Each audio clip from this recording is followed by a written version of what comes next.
Вели директорката на агенција за разузнавање Габриела Јаковлева по наредба на Христијан Мицковски вршела внатрешна контрола во агенцијата и му доставувала класифицирани информации и псевдоними на соработници кои потоа премиерот јавно ги споделувал. За нејзината работа Јаковлева воопшто не е информирала претседателката Гордана Силјановска Даф. Еве кривичната пријава.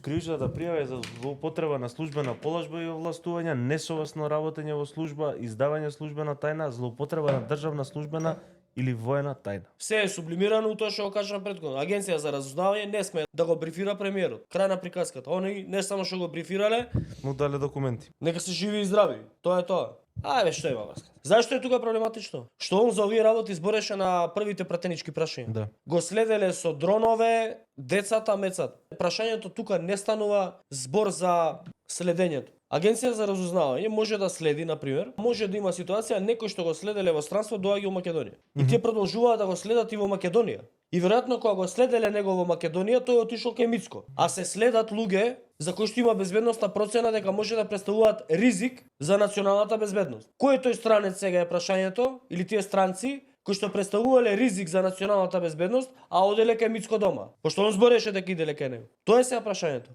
Затоа што нема ингеренција АР да следи граѓани на Република Македонија. АР следи надвор.